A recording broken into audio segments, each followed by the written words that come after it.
Evening. Another reaction show. Welcome to Loaded Mag NUFC. This time it's a reaction to Newcastle United versus Aston Villa in the Premier League. Hello, Pete. How are you?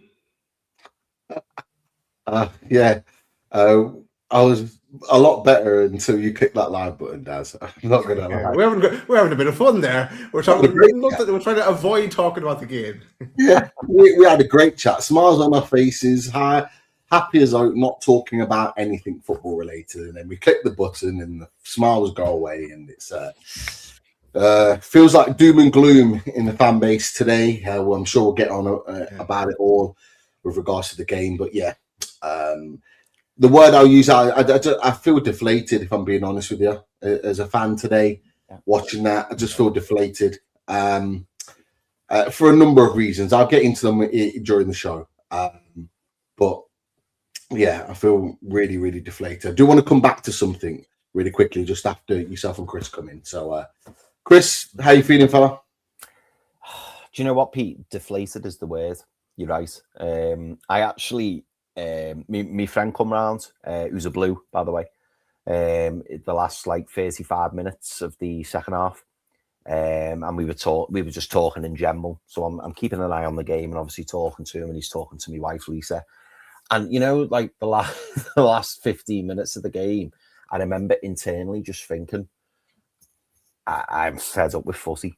I'm fed. It's got to the point where, you know, when you're watching something and you know you're all geared up. I was so excited going into this game. I've seen the lineup and I'm like, here we go, let's go. You know, fantastic performance against PSV. I'm psyched up. I'm ready to go. And yeah, I feel deflated. I just feel like frustrated, upset, disappointed, angry. Like, and I'm sure everyone in the chat's probably the same. And you know, I know that it's not just us at the moment. There's a lot of teams. I mean, you only have to look at the Arsenal Man United game. There's loads of mad results at the weekends, but it still doesn't take away from the fact that we're not bothered about the other teams. I'm bothered about Newcastle United, and I'm angry and I'm disappointed. I'm upset. I'm deflated. Yeah, on a personal level, really busy weekends, but it's been nice. Nice busy weekends. I was logged on a bit this morning because I had stuff to catch up with. But yeah, my mate come round early. It was nice to catch up with him. I haven't seen him for a while, so that was really nice. I was helping Lisa do an interview. She was doing an interview early on, so that was interesting. Like a pre-recorded one. So that was interesting. But yeah, I am fine apart from football, is what I would say. Dazzler, how are you doing, mate?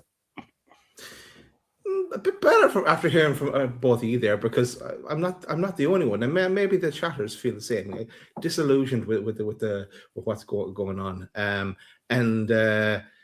I didn't even watch the Man United Arsenal game after our game. I had enough. I actually went to my happy place. I went back on Football Manager. I never get time for Football Manager, so I went back on Football Manager. And I'm not going to be Newcastle. Like, I can't. I'll borrow some players for Newcastle. I'm known in my championship club now, but that I'm going with. But yeah, it's just frustrating, isn't it? The whole Premier League season. I was going to take over Ipswich. The whole Sir Bobby Robson connection. Take over Ipswich, and I've already brought in Louis Wiley on loan, and I bought Alex Murphy, so I'm going to give him his chance. Of course you have. So, yeah, I'm only here. I was my first day in a relegation battle, man. It's going on. Hey. Wait till about 3 years' time, and I've completed the season, because that's how I never get time to play it. Look, let's stop talking about. Actually, we're going to go to the item you wanted to say first, Pete, because I think I know what you're going to say. But go on, let's go to it. Absolutely. Look, we appreciate everyone's support, the mods, the people in the chat that come and join us every night whenever we do a show. But it's things like this that are amazing. Massive thanks to the £100 or $100 super chat from Doug. Thank you so much for that. And we have to start the show because you know there's a number of things within that. First of all, appreciate the super chat. It's a fantastic gesture from yourself, Doug, and we thank you for tuning in and watching our content and being a part of our discussions and our conversations in the live chat. And he puts thanks on CEO for showing up after tough losses. We choose to support Newcastle United and NUFC because we know that life is about preserving through headaches. The days of clinging to the club didn't bother are gone. Looking forward to experiencing with you all the adventures ahead. Peace. So I think it was quite timely to put that on the beginning of the show, and the reason being is because obviously we're all deflated, disillusioned, we're all a little bit annoyed, frustrated about the game today, but it's just a reminder that we're in it together. We'll have different opinions on managers, players, etc., etc. But this is why we do what we do, is because on days that we win, it's great and we all celebrate together. On the days that we lose, it's about us coming together, sharing our opinions, not necessarily agreeing, but almost using it as a bit of therapy to kind of get through these difficult moments. Because me and Daz were talking before we went live. Chris, I know you came on just as we were starting. Is that we're saying, you know what? It's hard doing these shows when you lose. It really is. Because you're angry, you're frustrated. It's the last thing you want to be doing. But actually, by the end of it, you do tend to feel a little bit better, and it puts life into perspective a little bit. That other people feel the same. So, Doug, big up to you. Massive thanks for the super chat. Really do appreciate it. Super chat received. Right, boys. We can't talk about trainers. We can't talk about super chats anymore. We're going to have to talk about this match, or even Football Manager. Even though we probably could do a show about Football Manager. Right, let's go to the team news. This was the news. This was the team. No Bruno. Will we see him for PSG? Question mark there. 250th appearance for J7. Reunited again, Unai Emery and Mad Dog Tyndall. Big Dan Byrne was on the bench, so was Asula. And as I pointed out in Sky, it's about 21 years or so since the whole Boyer Dyer punch up and the Stephen Taylor handball / assassination. Boys, and this is the Villa news, but what did you make of the team? I think you got it right in the way there. I haven't seen the show. What was that what you picked? Which fella? Go for it. Yeah, I was really pleased. I think between Pete and I, that was the team we went with. So yeah, we were and ahhing over Voltemada and Vissa, weren't we, Pete? We weren't 100% on that, but everybody else, that's exactly what we picked, because although we thought it was a slim chance that Bruno may play, it was probably more likely that he wouldn't. But yeah, so again, I can't really say too much on the lineup because it was what I expected. I was really happy when it came out, and obviously it was nice to see a couple of new additions to the bench as well, which was a nice boost for the team. Ultimately, didn't really make any difference, but yeah, I had no problems with the lineup. I was really pleased with it going into the game, and I have to say, boys, I was confident. I'll admit, I'll hold my hands up. I was really confident we were going to do the business today. I really was. Yeah, I was less confident. The team was fine. Didn't have a problem with the team. My issue was the opposition team. When I saw that, and I looked at that team, and I thought that was not the team that played against Fenerbahce. They made a number of different changes. They'd rested a lot of players. So what a lot of people will forget, a lot of people will say, Aston Villa, had a day less rest. I think I've already heard Keith Downing talk about that already. They had less rest than us, blah, blah, blah. They had the chance to rest players. So pretty much their back line was rested. Their goalkeeper was rested. Their back five was rested to start with. And they had a number of other players, the likes of Onana and one or two others that got arrested as well. So they're coming into that game with a very strong team, probably their strongest team that they could possibly put out. And the fact that they're a lot fresher than us, that was my worry. Because, once again, that first 11 was having to go to the well again, because not only did they play a full game, 90 plus minutes on Wednesday night, they were then having to go again on a Sunday and do the same. It's going to catch up with us at some point, boys, and it really does look like it's starting to. It really does look like it's starting to, and it speaks to a bigger issue. at Newcastle United, which I'll get onto later on in the show. What about you, Daz? Anything to add? Not so much on the team. I guess look, the big one for me is we're missing Bruno. I also have hopes that Bruno's going to surprise and be back, but like he's not fit enough to start. So whether we'll see him against PSG is the big question now. And we're going to what kind of midfield are we going to have now when we get into it in the game, because we lost another one along the way. Let's get into that game. After 30 seconds, Tonali dances through 3 players, only to be denied by the feet of Martínez.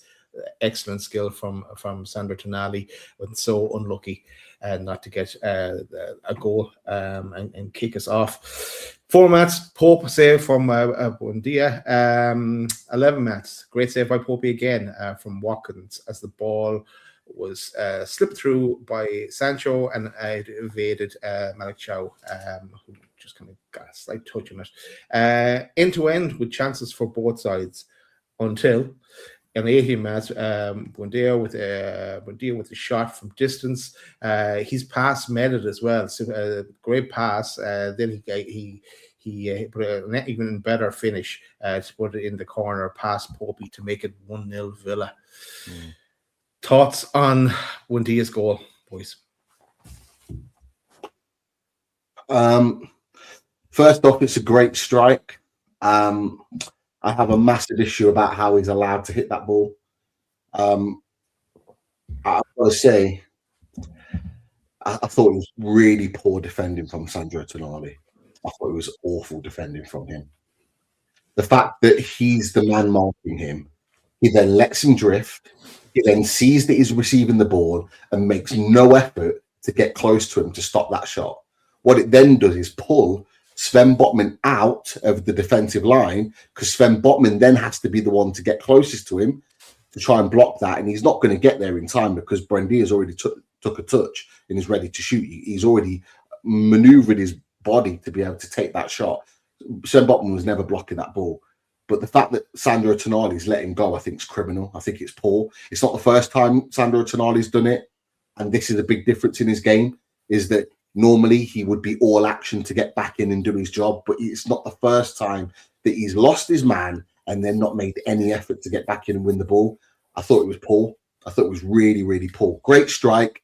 Nothing that the goalkeeper can do. I've heard a few people like blaming, I think there was one person in the chat actually that blamed Pope for the goal.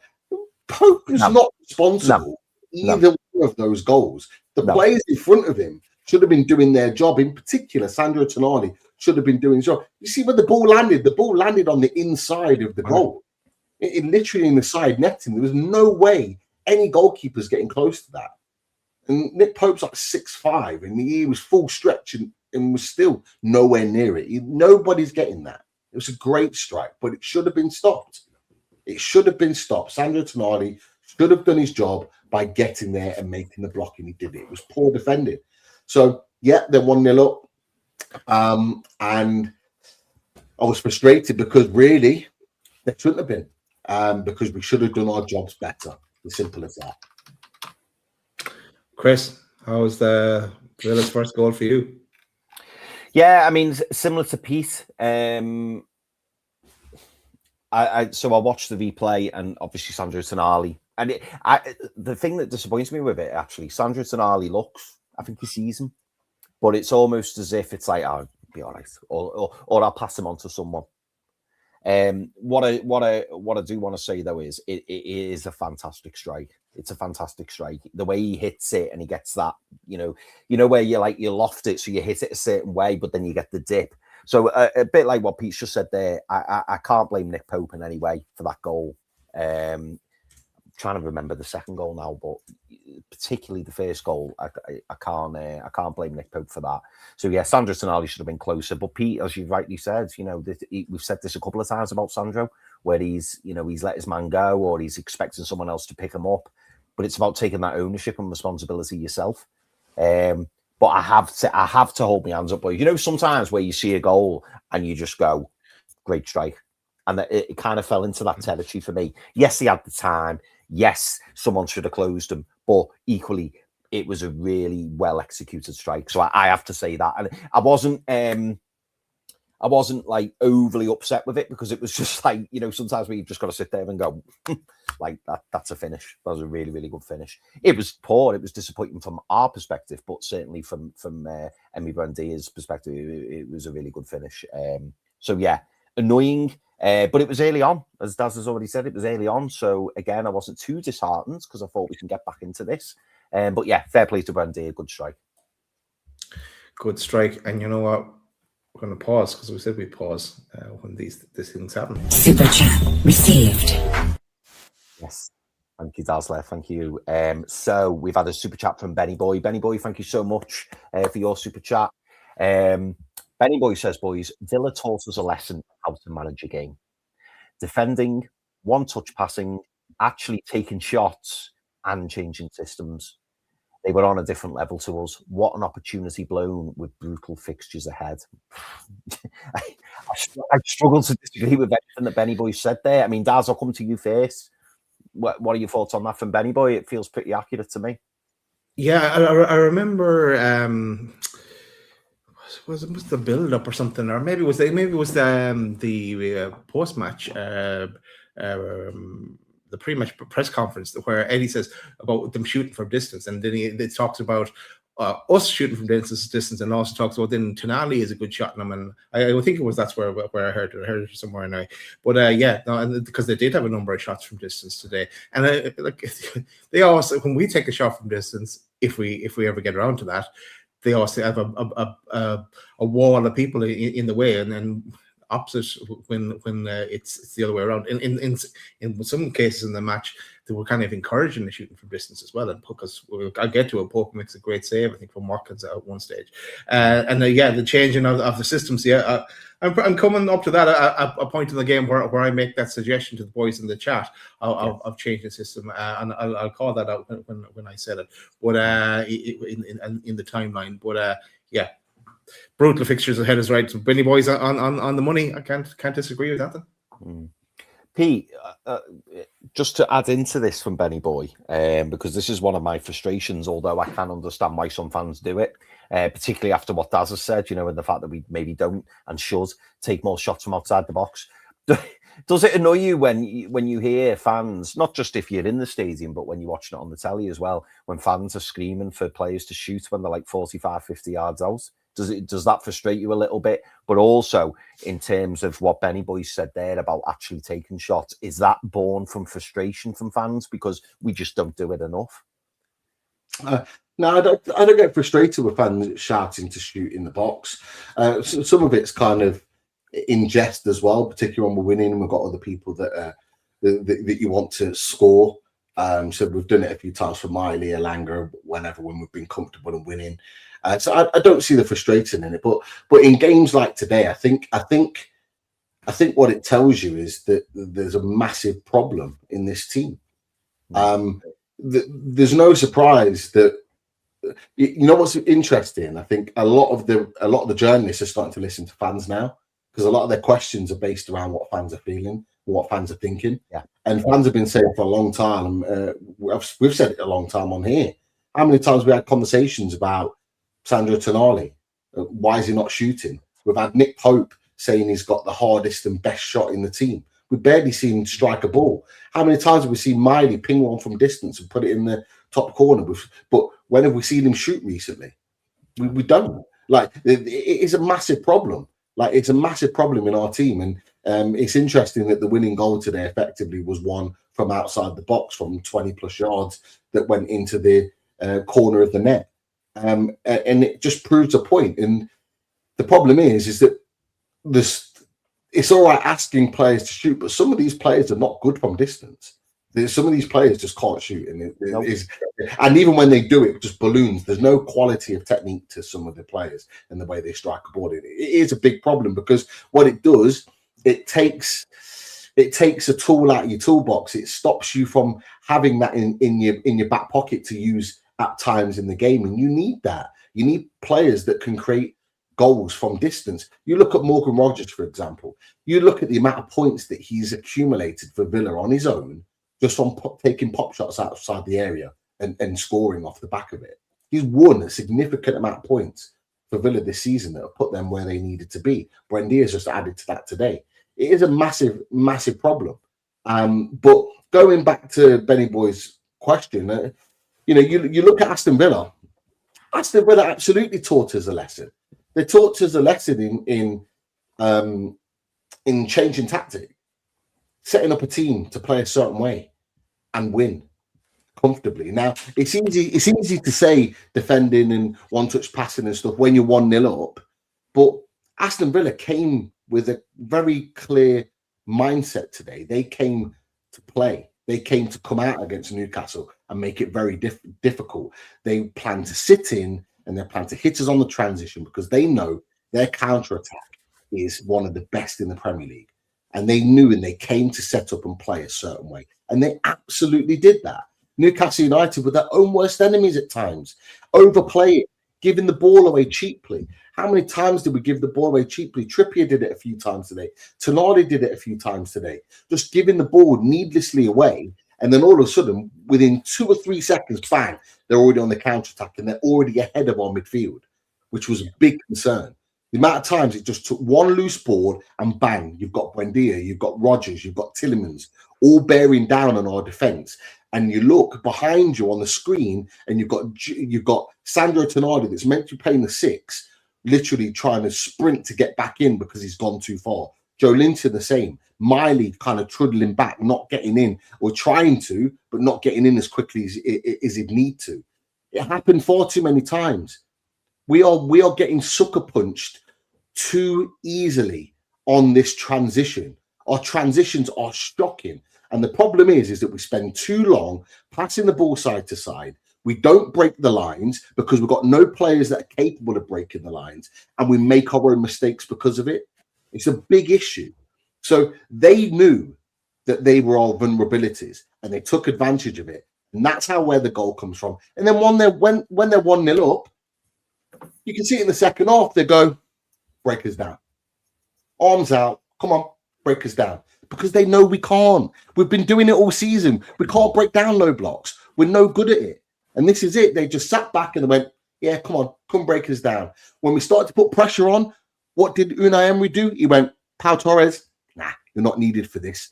Mings, go and win every header. Go be solid in the tackle. Go and see this game out.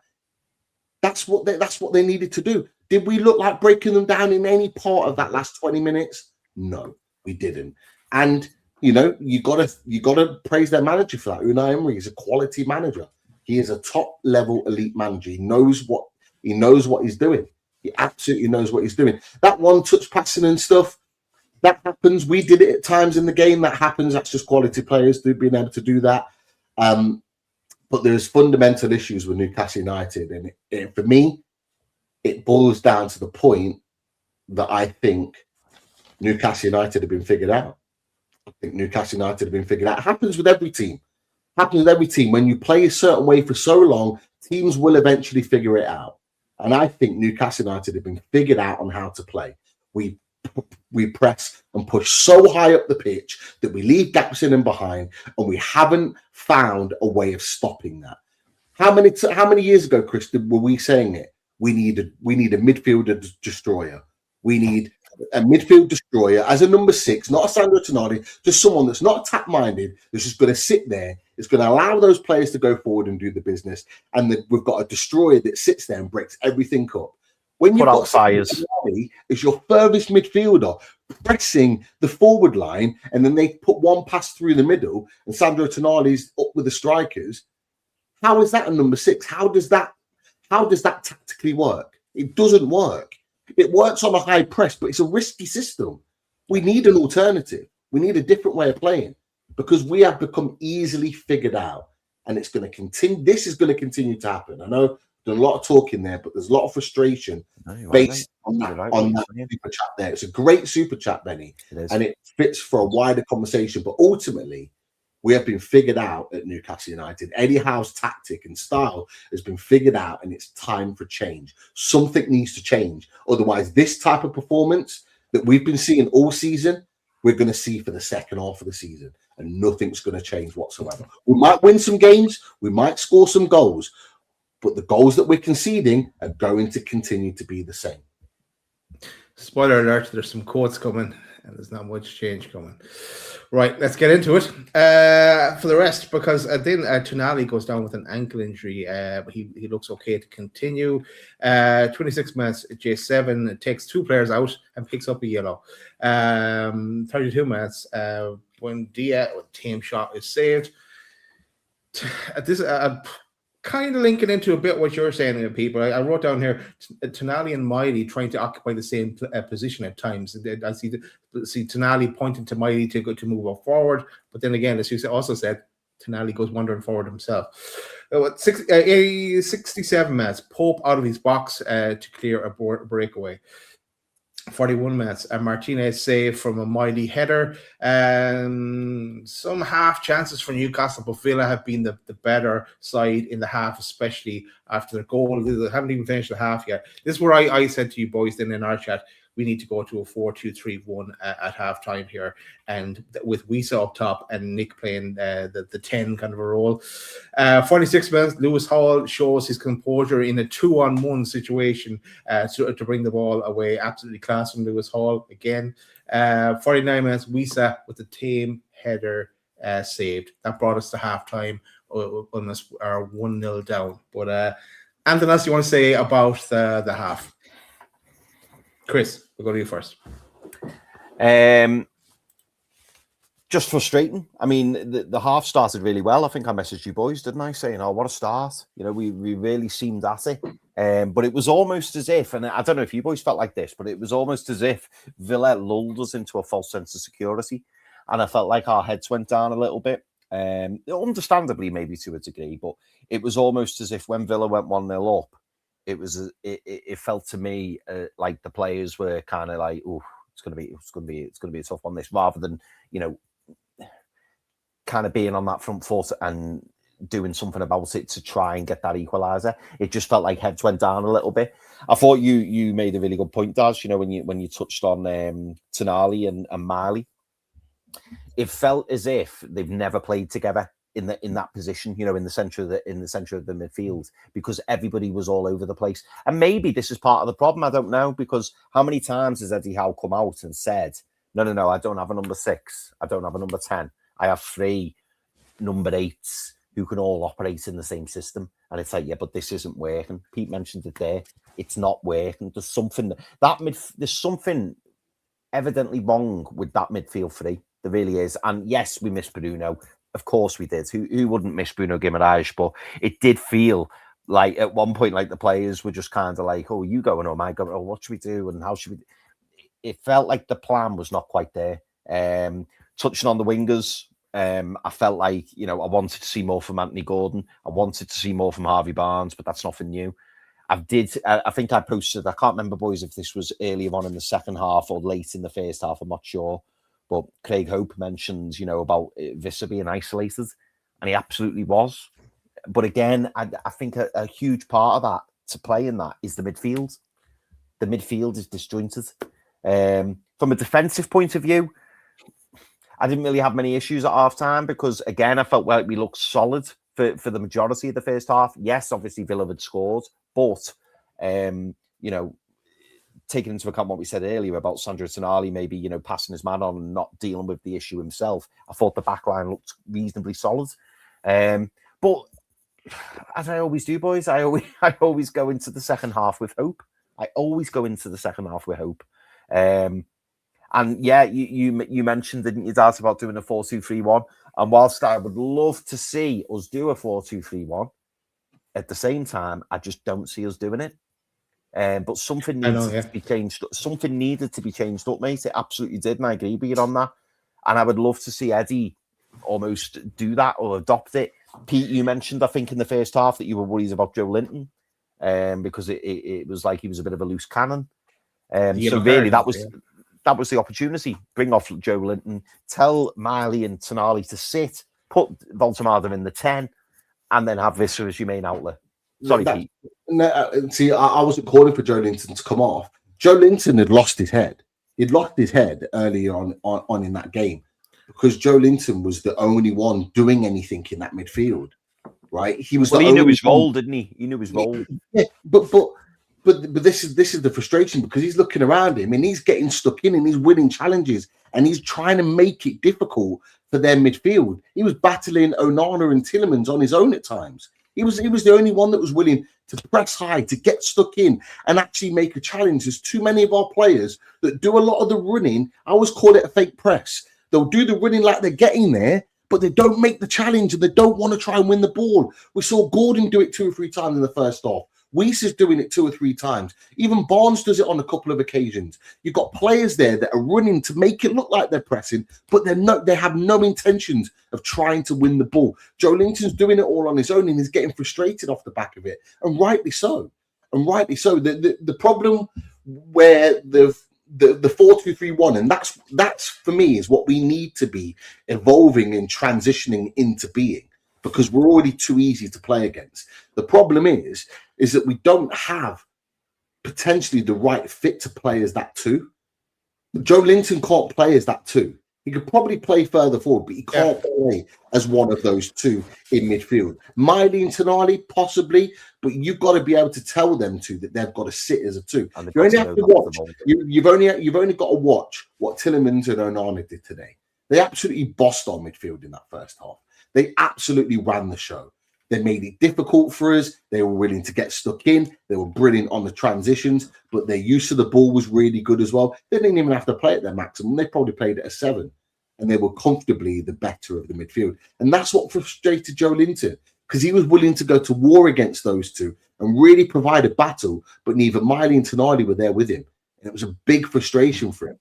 The other 2 really let him down in that midfield today. And that's where he normally has Bruno willing to go to war with him. Normally those 2 together will go hunting and will go fighting for the team. And that normally wins the battle. And it was lost today in that first half because Joelinton was having to do it on his own. And he'd lost his head. He'd lost his head, and rightly so. Just back to why I was calling for the 4-2-3-1 as well. It's because Joelinton was playing well, but if he had stayed on the pitch, he was getting a red card today. It's in a way for the not getting the booking. It was a blessing. No, it wasn't even a blessing because he got off injured.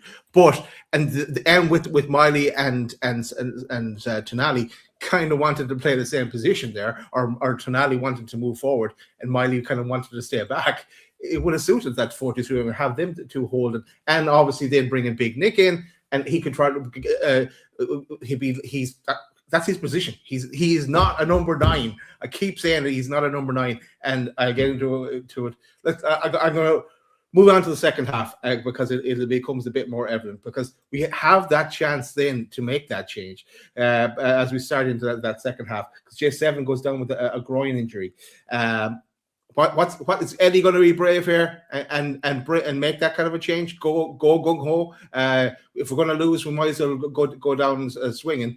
But no, he goes like for like and brings on Ramsey against his old club. Barnes then has a shot that's deflected over. Newcastle kind of playing on a knife edge. Villa should be capitalizing on the counter attacks that keep happening. They keep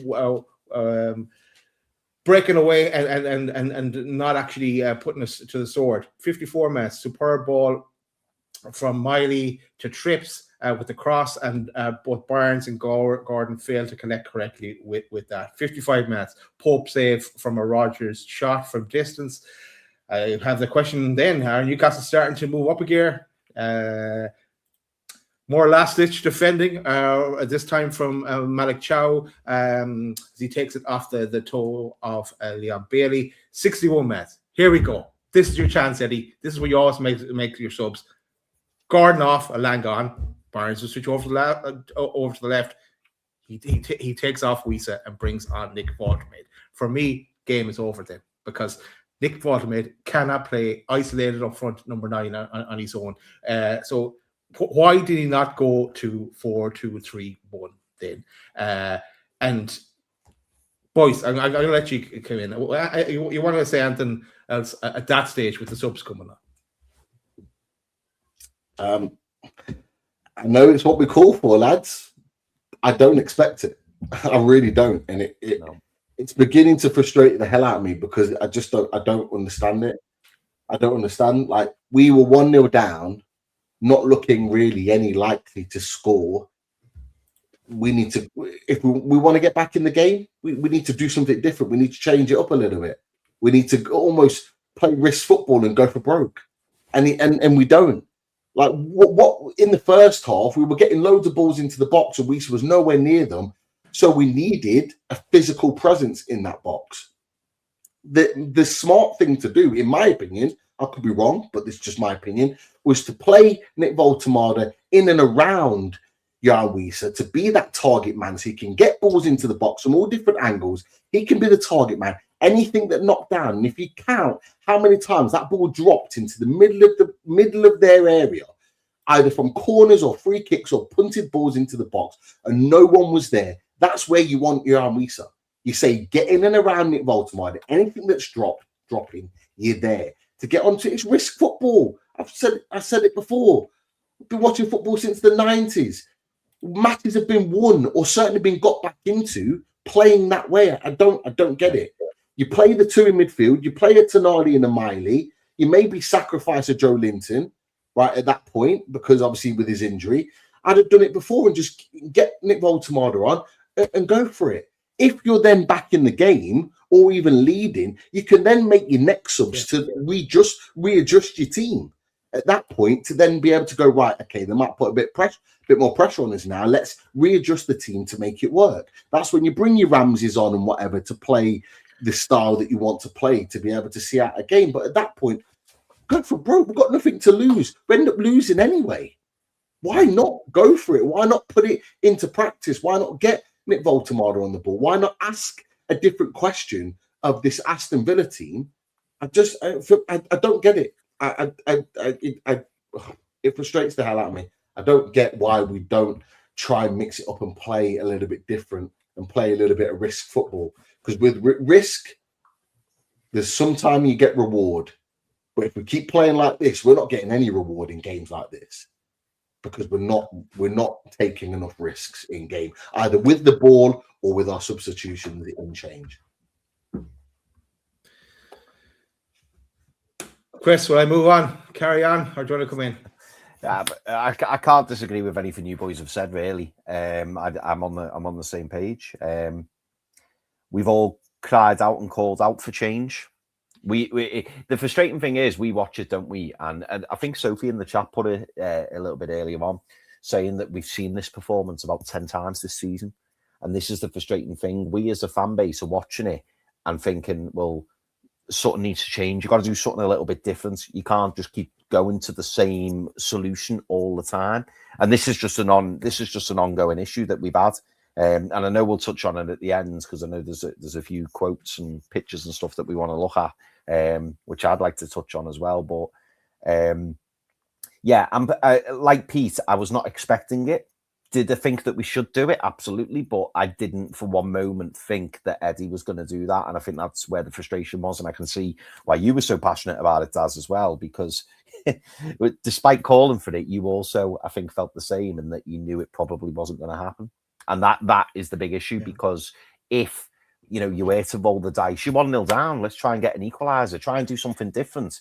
You can't keep going back to the same solution in the hope that you're going to get out of trouble or that it will finally click, because it hasn't clicked all season. And again, it didn't click today. Yeah, like you're 1-0 down at home. You have two, you even have three because you have Asula as well. If you don't make that decision to go more attacking, and it's in this situation, it requires a plan B. Plan A has not worked. I get the plan A has different caveats to it, and you executed it again, but it needed the plan B at that point in time.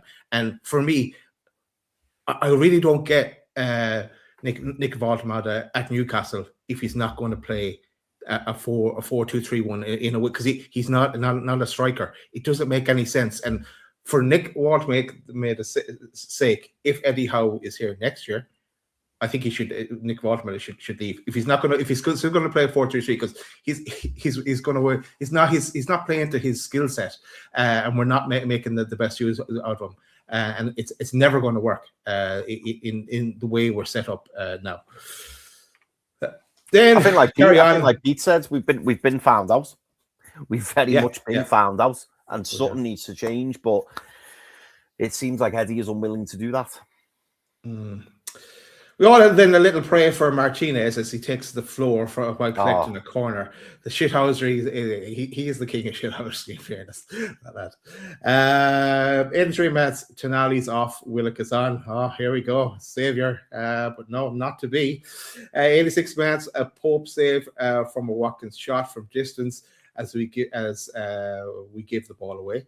Yeah, this is the one from long range, the other shot, and they were kind of inviting the shot on at that stage. 87 minutes, and Watkins does score because he, where's the picture here? Yeah, he's unmarked. I was saying, what the fuck's going on here? Because there's no Newcastle, like that. Ignore that angle of the picture, because if the other angle, you can. I think someone else has it here. Maybe I'll just bring it up on screen. I think this is the one. Yeah, he's free. He's absolutely free. No one anywhere near him. But boys, thoughts on Watkins' goal to make it Villa 2-0? Well, yeah. I mean, I'll put that picture on for a reason, because it's a dreadful goal to concede. There's a two-part to this that I want to talk about, really. But yeah, for that first picture, you can see the gaps in there. But what you don't see is the run that Watkins makes to get on the end of that. So he's not just appeared there. He's not always been in that position where he receives the ball. He's actually made that run. That red line is the run in which he makes to get on the end of that. Now, my issue is those three players in the middle of the park. You've got Miley. I can't remember. I think it's Nick Voltemader's one. And I can't remember the other one. It looks like... Is that Barnes? No, maybe Barnes. I'm not too sure. But those start of the red line, Pete. It's Ramsey. I think Ramsey's on the edge. Yeah, I'm on about the three in the middle. The three in the middle there.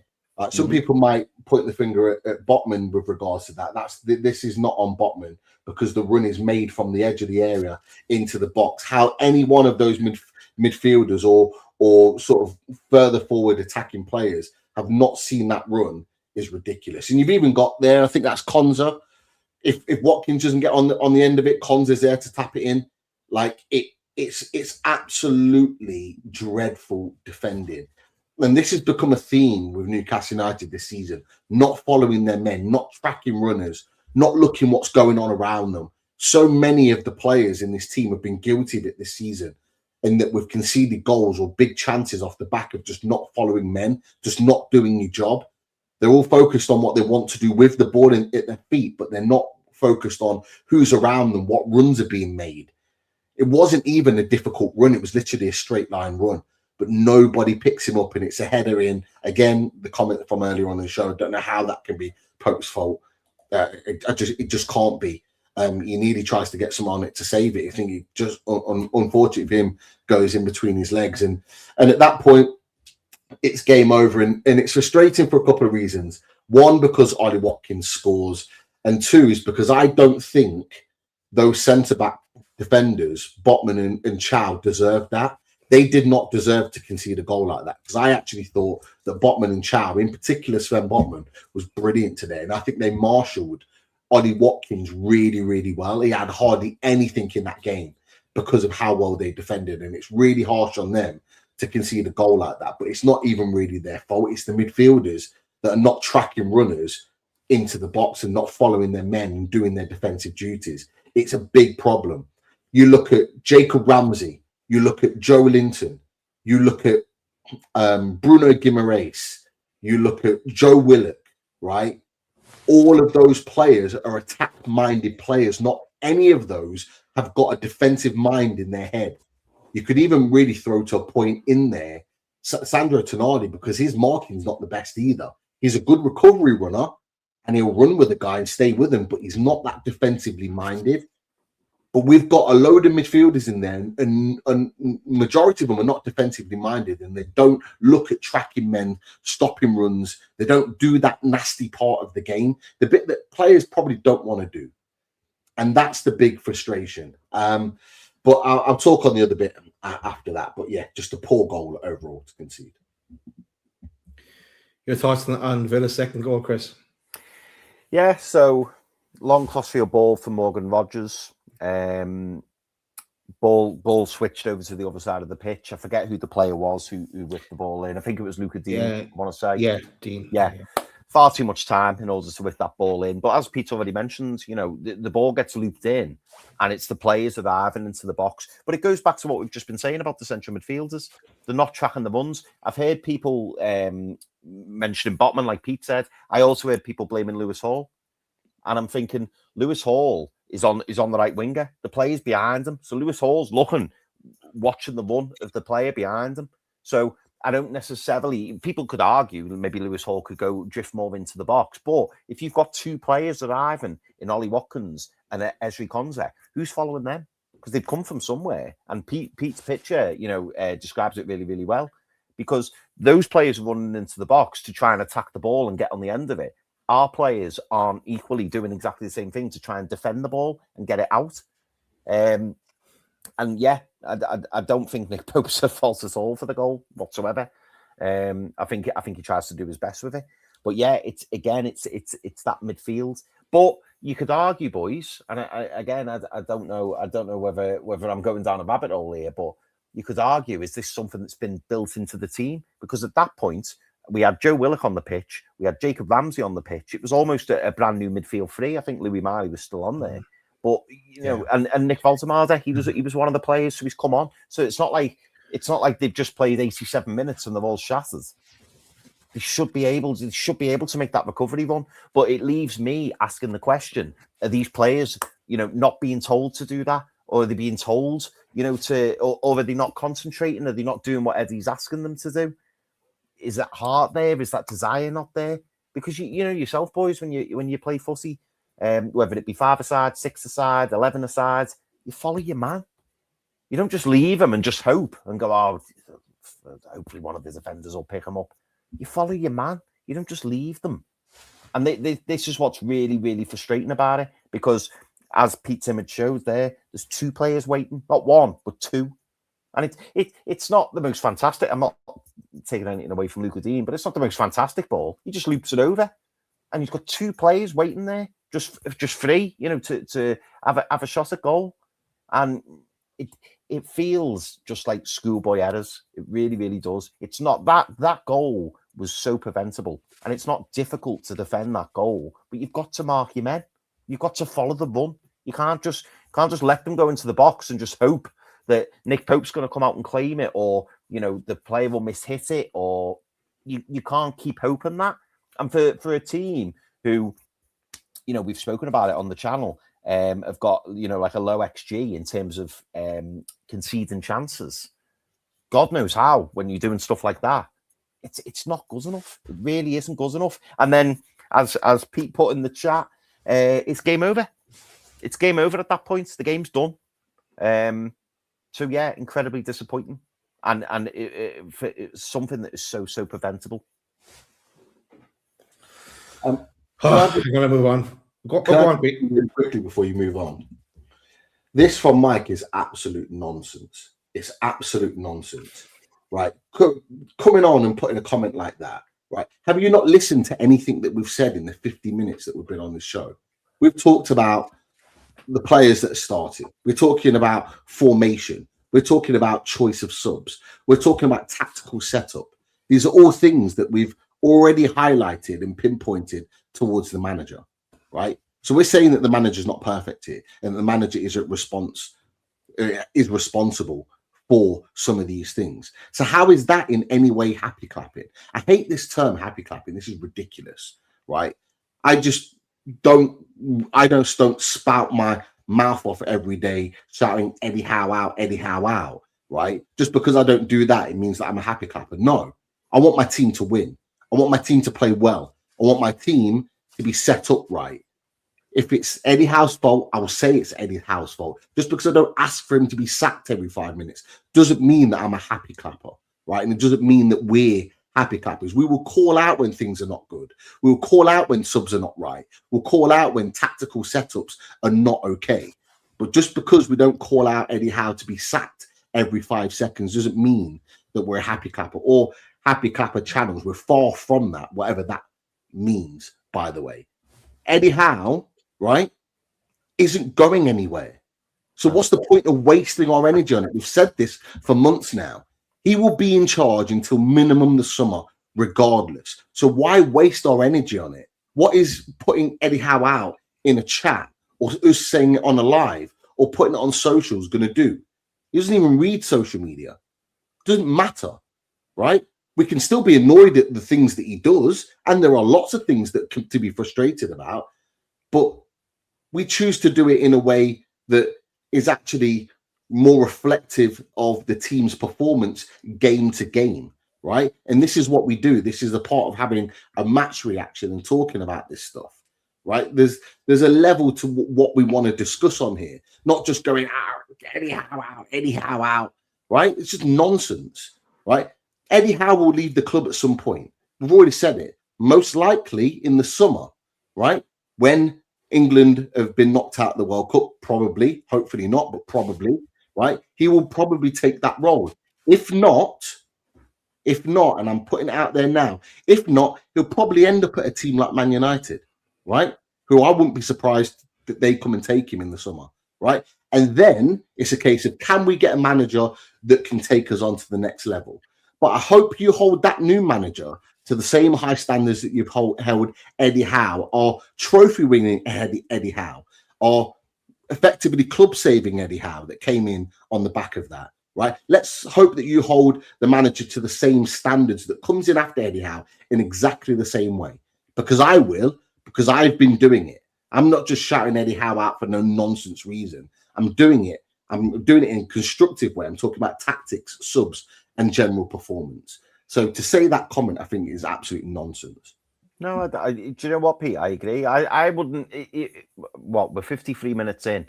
I don't think we've said anything positive. Have we said anything positive about the game other than us liking the lineup? I don't actually think we have.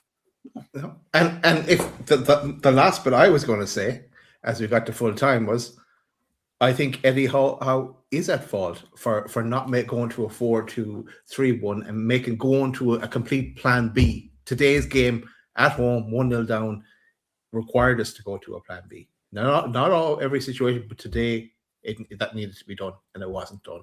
We weren't brave enough. Throwing on that second goal, throwing on Willock, who's probably told to go out there and get us a goal, which hasn't worked since we got him on loan from Arsenal.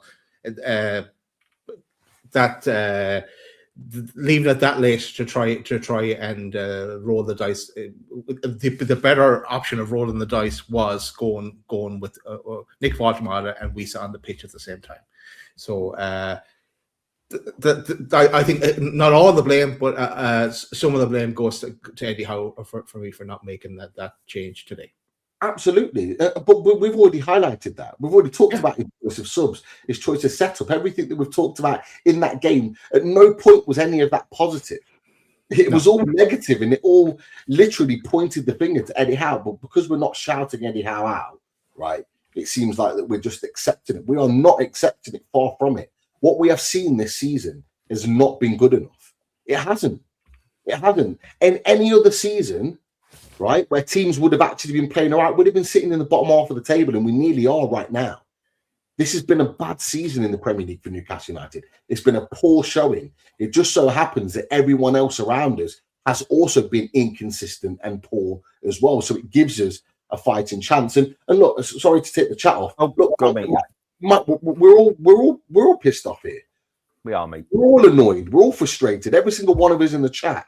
But we don't need to be shouting out Eddie Howe out. There are plenty of other channels out there that want to hear, that want to be screaming to the top of their lungs Eddie Howe out, because it gets people watching their channel and it gets them likes. We're not doing that.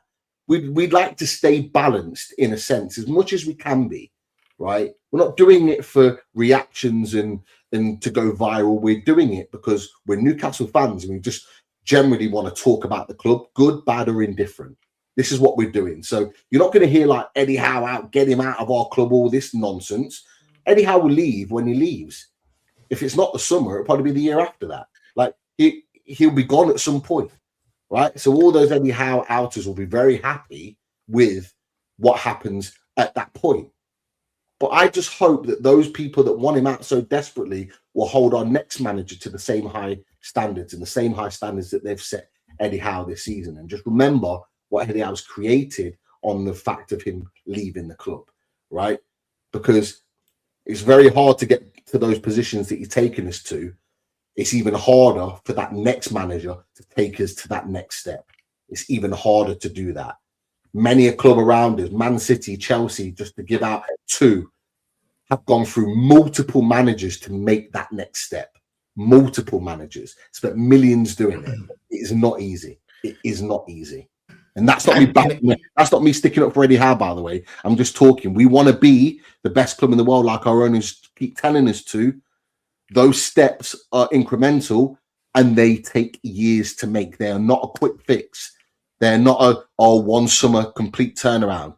It is not going to be like that. And any new manager that comes in next summer is going to find the same issues that we're finding right now. But we're just hoping there's a new system and a new way of playing and hopefully some new players that make a difference. But there's no guarantee it's going to make it all rosy, all better again.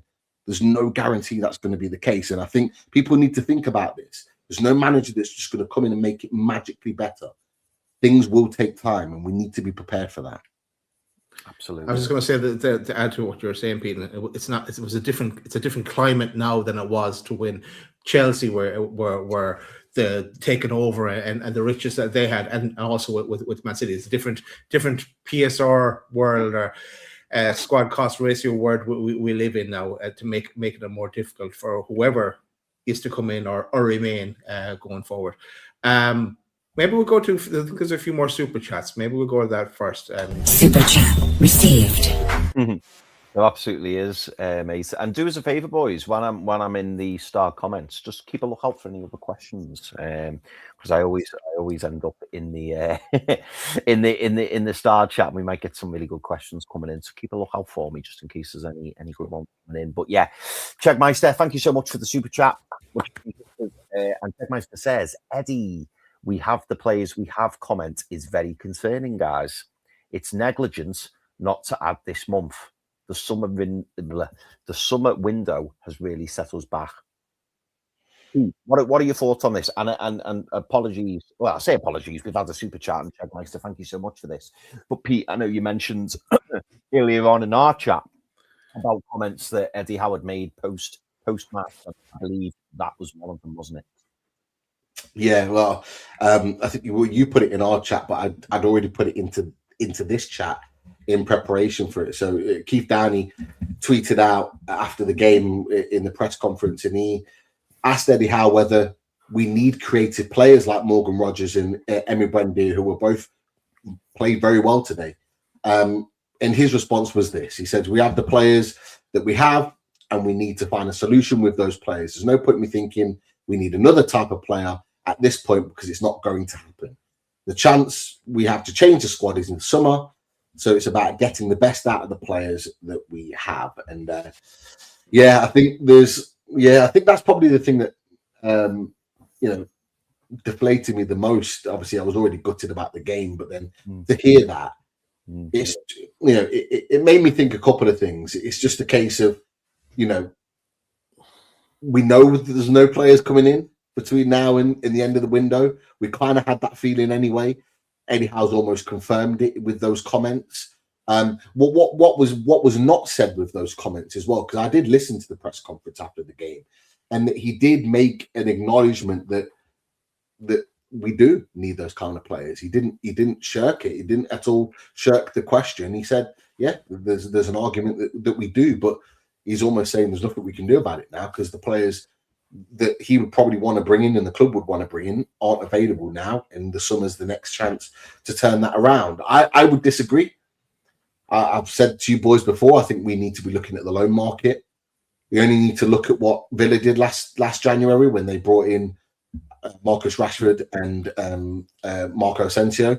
People might turn their nose up at those two players, but those two players absolutely came in and made a difference in the attacking end of Aston Villa's play. And they added star quality to their team, and it helped them push to the quarterfinals of the Champions League, and it helped them within a whisker of achieving Champions League football. And I actually believe if Marcus Rashford had not got injured at the back end of that season, I think they probably would have got it as well, and it would have been all worth it for them. Ultimately, it's put them in a position now where they're still strong, even without those two players. So I do believe that it is absolutely crucial that we should be looking in this market. However, it did get me thinking, boys. And it did get me thinking, well, why are we not going in the window in it? You know, to a lot of people that want Eddie Howe out, could it be that we're not going in the window because we're keeping our money for the summer for a potential new manager to go in and really invest that money? Is that why? Has the conversation already been had with the powers that be that he's going to see out the season and walk away? Are we going to hear something in April, maybe early May, that he's going to leave the club? I'll be honest with you. I do think it's moving that way. I do think the Eddie Howe end game is in sight, whether it's this summer or next. I don't see Eddie Howe being at the club long term, and that's not because he wouldn't have been doing a good job. I think it's because I think he's probably finished his cycle at Newcastle United in his own mind, not necessarily in the mind of the owners or the fans. I do think that the end game is in sight, and that it did get me thinking that because it's not about money. It's not about all. I know we mentioned PSR and put that old kind of note out there. We've got money. It's already been proven. Stephen Borson and Kieran Maguire have both already said it. We've got money to spend, significant money to spend in January if we wanted to, but we don't seem to want to. And it's a case of, right, are we holding that back for a reason? I'm putting it out there. Is it because it's money that could be used to entice a new manager to come to this club to say, here you go, you've got this group of players, but you've also got this amount of money to play with in the summer to rebuild the squad in your own image. Is this what we're doing? I wouldn't put it past it being the case. I really wouldn't. No, I can't disagree with what you said, Pete. I'll be honest, when I posted that in the chat, I was a little bit annoyed with what Eddie Howard said, because it was almost as if saying, oh yeah, well, we've got what we've got. Yeah, we are where we are. I'd love to bring in more players, but I can't. And I think that is difficult to say when you've had the summer that you've had. Now, yes, we lost a certain someone, and that threw the summer into a little bit of disarray. But boys, when you think back, and I always think of Pete when I bring this player up, when you look back, how long have we been calling out for a number 10? That creative player, that player who can unlock goals. And I always think back to James Maddison. How long ago were we after James Maddison? This isn't a new thing.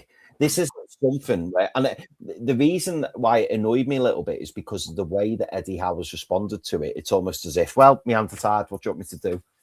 And it's like, well, there was an opportunity to do something in the summer, but he's almost acting a bit like he's thrown his toys up the pram and like, well, I'd love to bring in a number 10. You know, I agree, you know, like a Buendía or Rodgers, that'd be great.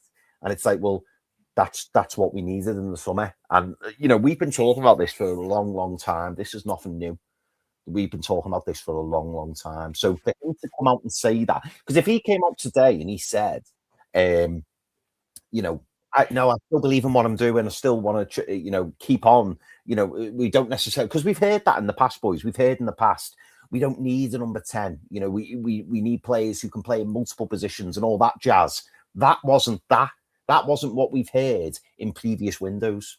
That was, yeah, could really do with a number 10, but is what it is. And it's a bit like, well, no, that's not going to cut the mustard. That answer is not good enough, in my opinion. And I think you raised a good point, Pete, because we've spoken in the past about, you know, maybe the coffers being kept dry for future windows. And it definitely feels that way for me now. It does feel as if maybe someone up top, you know, above Eddie is gone. There'll be no money this window. There'll be no money this window, because at this moment in time, if we have any real aspiration of trying to break into those European places, or, you know, God forbid, the Champions League places, you go in and you get players. And the thing that frustrates me also is, I wonder, and we've had this issue with Eddie since he's joined, and he's come out and said it, so I think it's fair to make this assumption. Why are we not utilising the low market? why are we not looking for a temporary solution, a stopgap, to bring that fresh blood, reinvigorate the squad? Now, I believe, and I could be wrong, anyone in the chat, please do correct me if you think I'm wrong. I believe that is an Eddie Howe decision. I don't think Eddie Howe wants players here who are here for the short term. He wants players to come. And I get it. I understand it. If you're thinking long term, maybe he's looking at it and thinking, well, we probably won't be able to keep them. So I don't want to integrate them into a squad for them then to leave. But that's quite a rigid way of thinking, in my opinion, because at the right time, under the right circumstances, it could be massive. Bringing in a loan player, even if you've got no intention of signing them on a permanent deal, or even if you think it's unlikely that you'll sign them on a permanent deal, if it helps the squad for the here and now, you do it. Because in terms of a financial outlay, it must be quite minimal. You could go out now and go and loan a player from now till May who can come in and be that guy, or change your formation to be that person who can fill that gap. So it almost feels like he's been told no permanent transfers, and maybe they've gone, oh, well, we could bring a loaner. No, it's fine. Just leave it as we are. That the tone of his response and how he's responded in those words tells me that he's been told no money, loans maybe, and he's no. Because the fact that he doesn't bring in loans other than with an obligation or well, in fact, I don't think we've brought in a loan with an option, have we? It's been obligation. Yeah. So we've effectively signed them. Someone's put it in the chat. So like Leo said, we have loaned Ramsdale with a 20 million obligation. We have done it. And we've done it before with Lewis Hall, but they're the only two. Yeah. They're the only two that we've had. Oh, for God's sake. Season this is not Balloons Day, people. This is not Balloons Day. It's not Balloons Day. But yeah, they're the only two. They're the only two, Chris. Sorry, carry on. Yeah, no, mate. No, I was wrapping up there anyway. Yeah, but yeah, Lewis Hall was the one that sprung to mind. But yeah, Ramsdale. I don't really include Ramsdale because I don't think we've got any intention of keeping him, if I'm honest. Yeah, Target, but yeah. Target again. Early days. There was a deal, and there was a deal there to be done, as in we were keeping him. We were always going to keep him. I think that was quite evident. But yeah, I don't know, boy. Like and I hate to keep using this example, but when Aston Villa signed Rashford and Asensio, I think if you'd asked the majority of football fans outside of those two clubs, will they stay at Aston Villa? Everybody would have said no. I think it was quite obvious they weren't going to keep Rashford and they weren't going to keep Asensio, and they didn't, but they came in and they did a job, and it nearly worked out for them, but they did take the gamble. Yeah. And this is it. Go on, Baz. Yeah, I was going to come in with 2 points. The first one will kind of kill 2 questions that comes is in the chat as well. I started there a second ago. But when that comment came out, I was thinking, it's the 25th of January. We're still in the top half of the Premier League, I think. We're still in the FA Cup. We're in the next round of the Champions League, whatever makeup that's going to take. We're a miracle away from Wembley in the League Cup, which is not going to happen. And we're like have a week left in the transfer window for January transfer window. But what I'm thinking when I heard that comment is squad game. Because to me, it's the season is nearly coming to a close. And I'm putting Eddie Howe in that squad game as well. Right? That's how deflated I was when I saw those comments. Second thing is, sorry. The second thing is linked to what you were saying, Pete, and of is this a kind of keeping all our powder for summer? Without Eddie Howe, and then what's the opposite of that? A summer with Eddie Howe and Ross Wilson giving it one last roll of the dice, and to try and do something different. And I'm not sure I even want that either. That was it. Yeah, and you're right. You're right to think that way, because you look at Eddie Howe, and this wasn't the point I was going to make, but I think it's a valid one. Is that you look at it right now and you're thinking to yourself, well, he's had chances to change things in game tactically. Very sort of other times when we've had players in the right positions to do so, and it hasn't been done. So you think to yourself, like, if he's not going to do it now, is he ever going to do it? Is he ever going to make those changes? Is he going to then just bring like for like changes in the summer that just continue to play this way? It just goes back to a point that nobody wants to talk about, and we don't want to talk about it, but we have to. Is that Alexander Isak was an absolute unicorn for Newcastle United. He put the cherry on top of the cake for the way in which we played. Yeah. Today he'd have bagged 2 today in that team. He'd have bagged 2 today, and we would have probably gone on and won the game, right? Because of what he offered to this team. I don't want to keep bringing it back to him, but that just goes to show how important he was to the setup of this team. And without it, it's all falling down.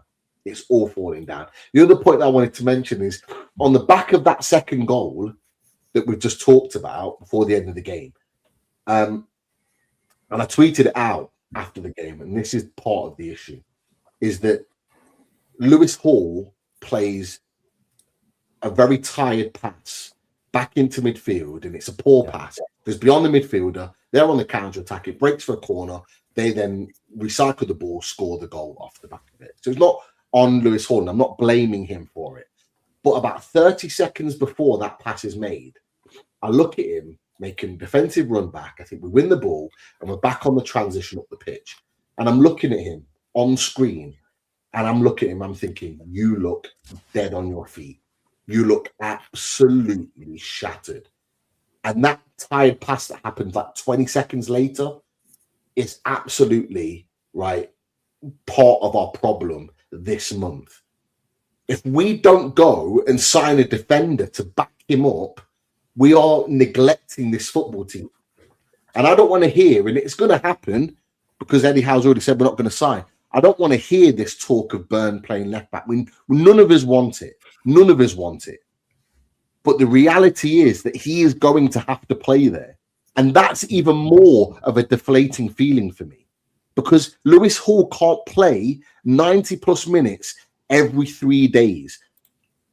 Fullback is the hot. I was talking to one of my students at school who plays football at a decent level. I was talking to him about it.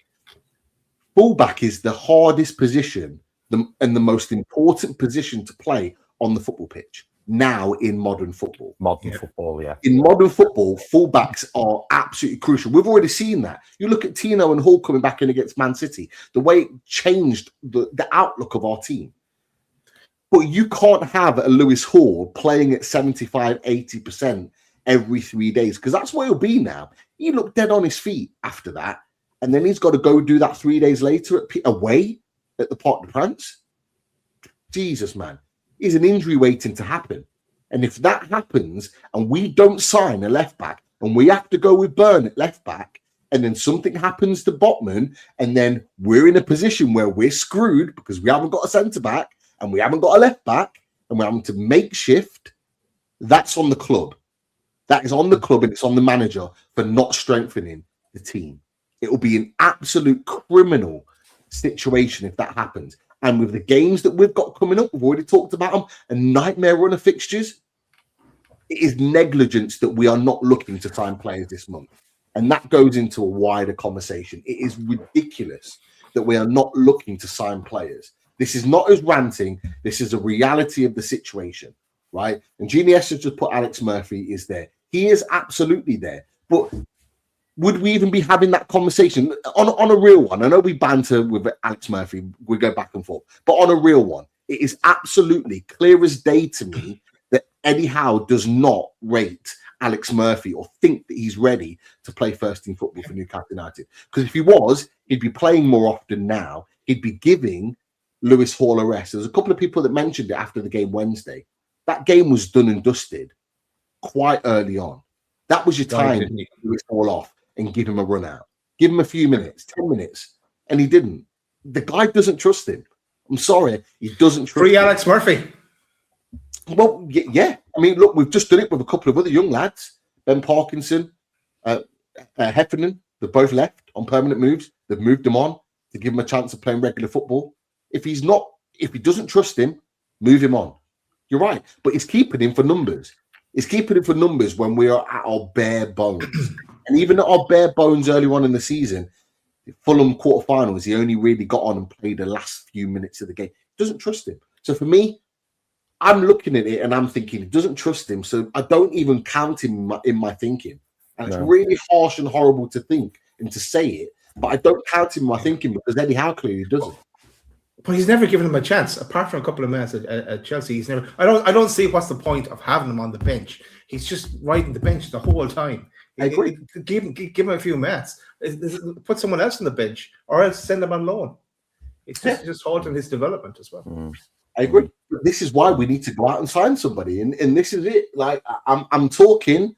I'm talking. I'm trying to talk a miracle in here by what I'm saying. Because it ain't happening. We ain't signing anyone, but I'm trying to talk a miracle into this situation. Right? We've also got a problem in midfield because I think they're going to try and rush Bruno back on Wednesday, and I don't think Bruno's ready.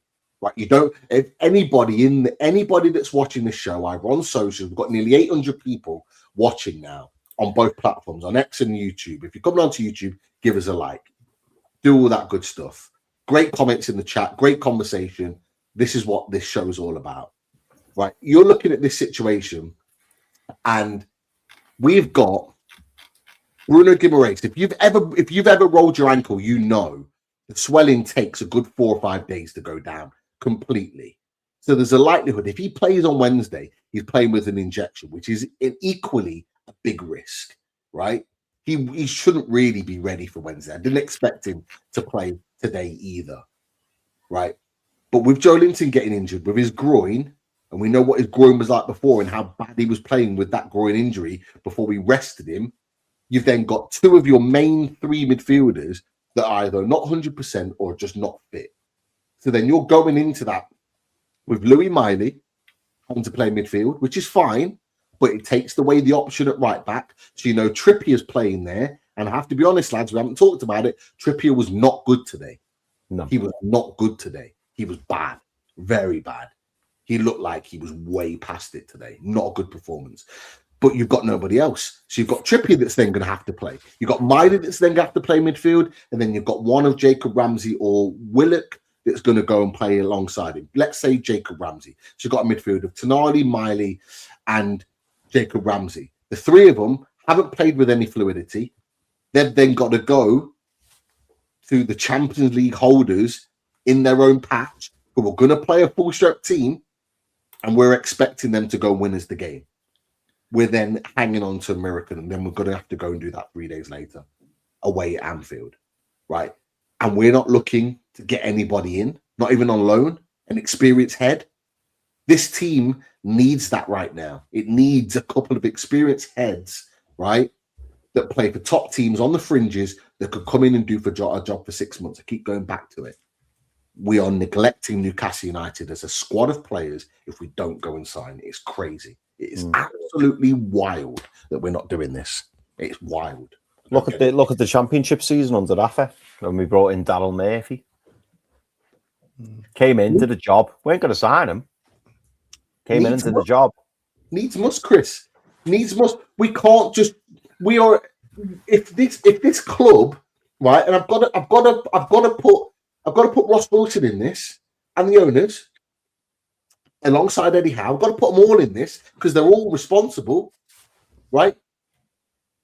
If they are saying we can't do anything when we know we've got money available that we can't do anything until the summer, that's effectively them throwing away this season. That's what they're doing.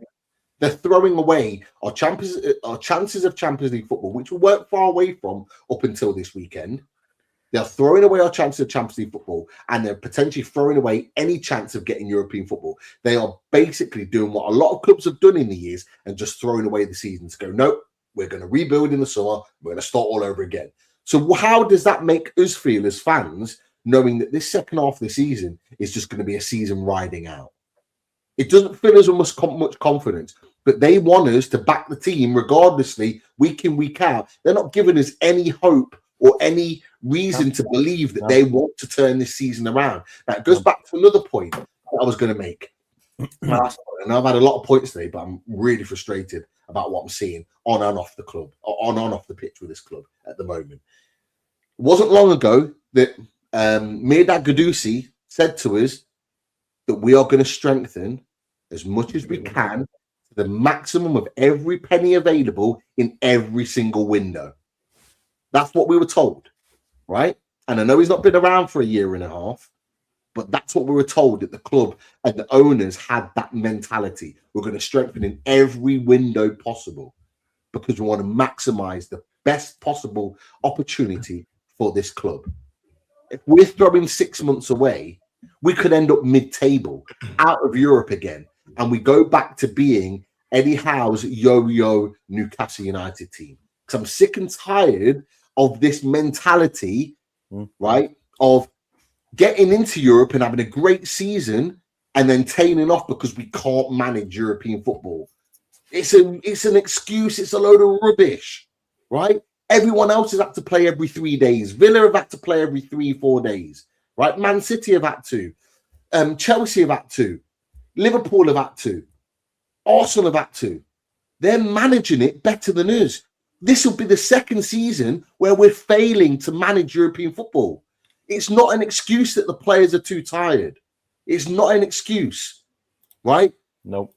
It's absolutely not, right? And if we haven't got players in positions to give rotation, go out and buy them. Go out and save the season. The season could still be saved if we go out and sign a couple of experienced heads that have got know-how to see us through to the end of the season.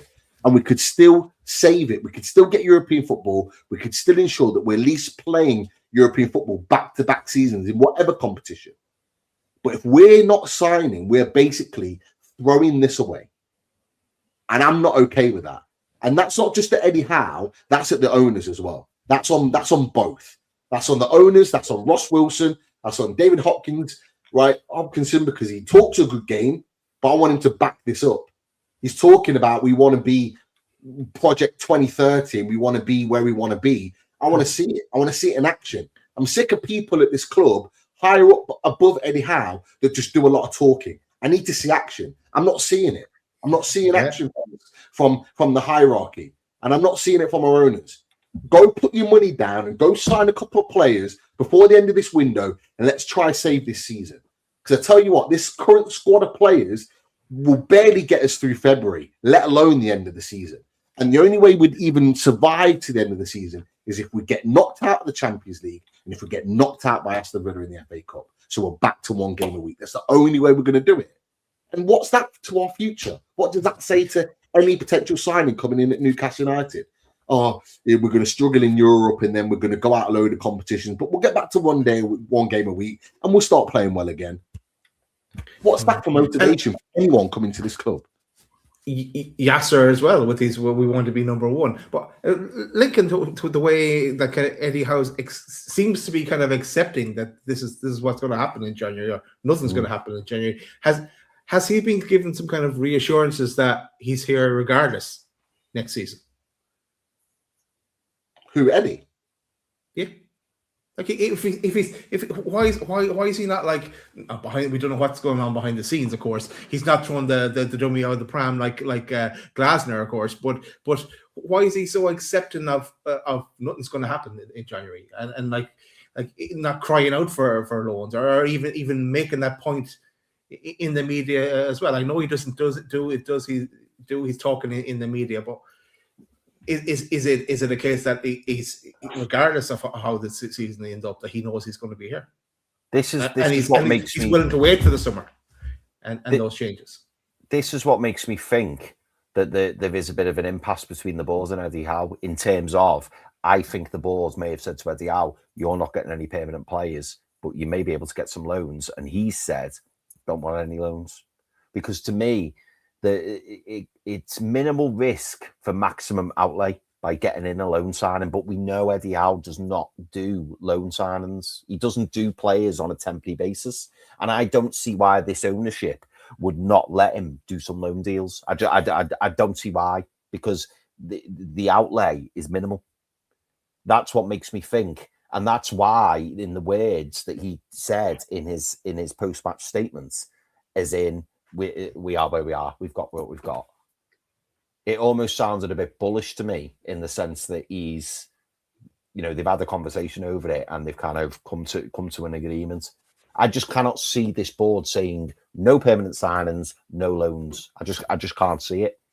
And I don't think Eddie Howe would go with a loan. I just don't think he would. And even when he's spoken about loans in the past, he's almost said, he wants a player to come in who's going to be part of the squad going forward.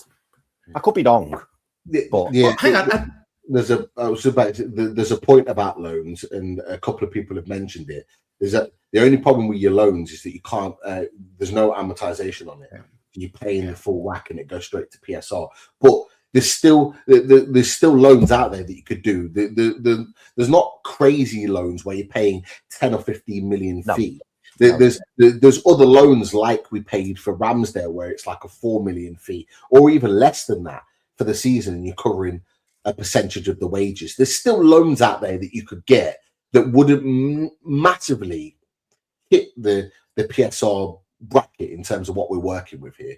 Like it, and if you're paying out a couple of loans, just say you're paying anywhere between 5 and 8 million for a couple of loans, right, for the last 6 months that could potentially get you into the Champions League, right? You're taking it because the money that you get back for Champions League completely outweighs any loan that you're putting in. Like, so, yeah. How is it the case that at the start of the window it was like, we'll see what happens as January progresses and where we're short in a certain area, and then there was talk of we've only a certain amount we could potentially spend, to now we're getting no one. Forget it. It's shut for us. Yeah. Or is there any hope at all that something pops up and we do get involved in it, or we think it's done? The window. I think it's done. Yeah. I don't see any player walking in at Newcastle United unless we get another injury to like a centre back. So if a Chow or a Botman goes down against PSG or against Liverpool, that's the only way I see a player coming in. And even then, I think I think it'll be a push. It'll be a push.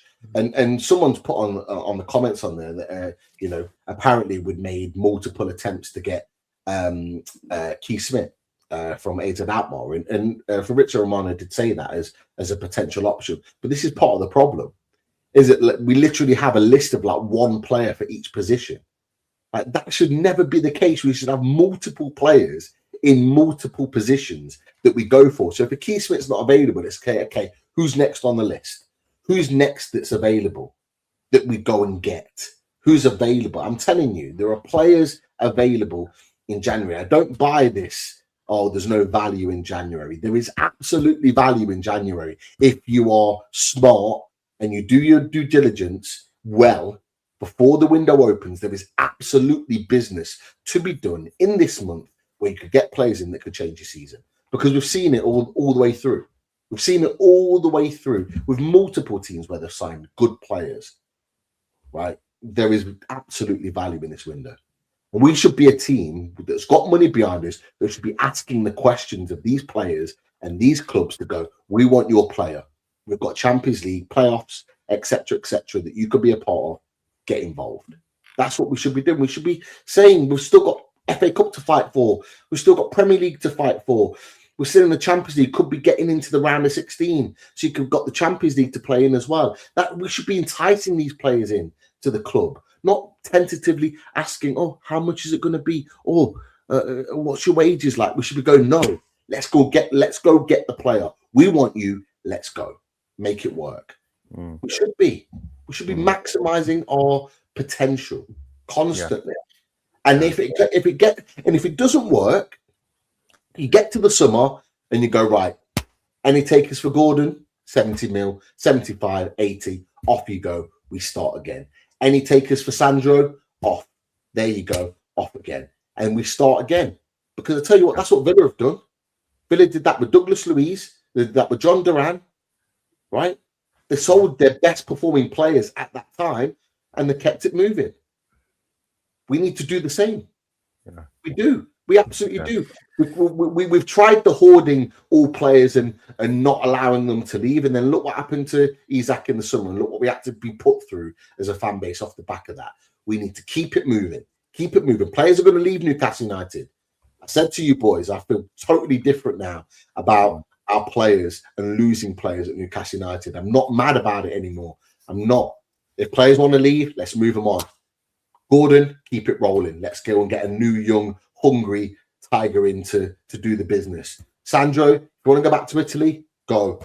Let's go and get another young, hungry centre midfielder in that can go and do the business. Let's go and keep it moving. Keep that money rolling in so we can keep spending, and let's keep ticking it over. That's what we should do. But we should always maximise our potential, and we're not. Jumpers for goalposts. Never say never. I'll buy it before you go to the transfer show. Never say never. No. Is what I say on that one. Not. We'll go to a few more questions. Yeah, so Lempton says, still Eddie in, boys. He has really fallen off a cliff. Season effectively over. Now, Lempton, just to touch on what we were saying earlier, and boys, tell me if I'm speaking out of turn here. I don't think any three of us have said we're Eddie in terms of, you know, we blindly back him. But we're certainly not Eddie out in terms of, oh, let's just sack him and then tomorrow let's go and bring in, you know, are we going to bring in like a former legends of the club to go and run things for the next 5 months? Is that really going to help us? Is that really going to, you know, kick us on? You could argue Man United have had a little resurgence under Michael Carrick, but we've got Eddie Howe until the end of this season, and I think as a collective, the three of us have all said that. So, you know, if it comes across that we're Eddie in, it's not the fact that we're all saying, oh, Eddie's doing brilliant, bear with him. It's not that. It's just the fact that, you know, sometimes what you be careful what you wish for is what I'd say. And, you know, I think it will be reviewed in the summer. I think we've, again, all three of us have said that. And that leads me nicely into this next question, actually. Derek Sharp says, question, when do the owners start questioning Howe? They must be doubting him after the summer disaster. So, Daz, do you think it is summertime where we're going to start having these conversations about Eddie Howe? Or I say us, but, you know, will the owners, you know, be sitting Eddie Howe down in the summer? Is that what you firmly believe? I remember saying after West Ham and Brentford that they should be looking at what's out there now. I'm not saying changing. I just have a succession plan of what they want to go next. Not waiting until such time as you're pulling the trigger and then who's out there. And I know it chops and changes, but who's your targets? Who would you and what's the possibilities? Who's potentially available after World Cup or have an agreement that they would leave international football management to go back to club management after the World Cup, and that's too late actually as well, because we need to be working during that tournament for our transfers and leading into pre-season and plans. It's too late. The owners should be, if they haven't been doing it to date, they need to be looking at options, because that's what every good business would do. This is a multi-million-pound business. Yeah, absolutely. Pete, I do apologise, Curtis. I've just seen your super chat. Apologies. I think you put this in earlier, but so thank you for your super chat, Curtis. But Pete, Curtis says, I think Voldemort, I think he means Voldemort, but yeah, I think Voldemort made your front line look better today. Do you think that when Nick Voldemort came on, do you think that we looked better with him coming on for Johan Visser? He made better connections. So we got the ball into him a few times, able to hold the ball up here and there. But we didn't do what we should have been doing. Or what we were doing, in the first half, is getting balls lofted into the air so we can attack and get on the end of it. There was only really one that I think Konza cleared out for a corner that we got into the area. There was just a real lack of quality when it came to crosses. There was one chance in the second half, actually, where we worked the ball out really well out wide. I think this might have been before Voldemort was on the pitch, where Trippier pulls it across, and I think Barnes and Gordon are both running on it and just miss it. I have to say, people were saying, oh, Barnes should have gone with his head or Gordon should have been there. I've got to be honest, lads. The ball was absolutely dreadful from Trippier. All he needed to do was roll it across on the ground, across the goal. Martinez wasn't coming out for it, and Barnes has got a tap in, or Gordon's coming in and slamming that home. It was an awful ball in. And we didn't do enough of that when Big Nick was on the pitch. This is part of the problem. We need to get balls into him. We've got to use him for his strengths. Yes, play it into his feet and make him kind of link the play. But that wasn't really the game for it today because they marshaled that middle of the pitch really well, did Aston Villa. So you couldn't really play in between it, which meant everything was going out wide. So if it's going out wide, you've got to get balls into the box, but you've got to get players around him. You can't just have Nick Voldemort attacking the ball and not have a Jacob Ramsey coming on the end of it, or Sandro or whoever it is on the edge of the box that's coming in to be with him, because Joelinton wasn't there. He was obviously off the pitch. You can't just do that to get it, and just expect him that he's going to be able to manage those two centre-backs well. I thought he was okay overall, but I'll be honest, lads, we need more from both. We need more from Big Nick. We need more from Jan Wieser. Wieser's just offside all the time. He needs to get himself onside. He needs to be making runs, forward runs on the line. When the ball gets put in, he needs to be there. He becomes anonymous in certain parts of the game. So I just feel we need more from both of them. We need a lot more. Yeah. And Curtis goes on actually to make another comment, and he says, just an innocent question. You all only lost Isak in the summer from your starters and key players, right? And that is right, isn't it? Yeah. But I've already said it. He was the lad was a unicorn. Yeah. And we're now really feeling the effects of it. Yeah. This is going to end up being a season of transition purely because of losing that one player. I think we could have survived. I genuinely believe we could have survived a Gordon being sold last summer. We could have survived a Sandro Tonali being sold last summer. Anyone but the man that actually went. He was the one that I think knitted. He's the one that glued everything together to make this system work. And this system is broken without Alexander Isak. And we need a new way of playing. But you say, Pete, this is a season of transition. How confident are any of us that next season will be back to where we were before, and not in this same place and still carrying on this routine 4-3-3? We are stuck with some players that we've brought in as well, unless Ross Wilson can really work miracles in the transfer window in both buying and selling players, and off the pitch, that we were able to bring in more commercially to be able to wheel and deal a bit more. So I don't know. It's a bit demoralizing at the moment. Everything's a risk, lads. As you made a good point. Now, who's to say that we just don't? We spend a load of money in the summer and we're in the same situation. Everything's a risk. Do we give Eddie Howe another season and another summer of transfers under Ross Wilson this time? Do we trust that those signings will be better for the system to be able to kick us on? I don't think anyone can sit here right now with full confidence that can happen. But equally, are we then confident that a new manager comes in and is able to rise up with a complete new system? And do we trust that manager with a big summer of transfers?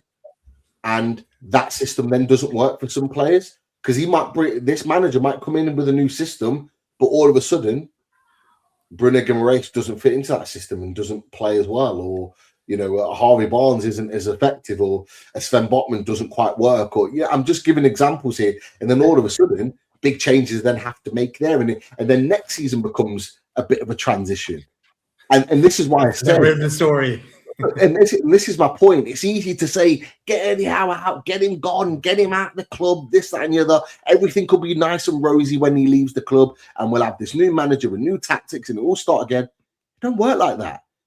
That manager then needs almost a season to transition his style of play into the team, unless he comes in with exactly the same style, and then you're going to be looking at the same type of players.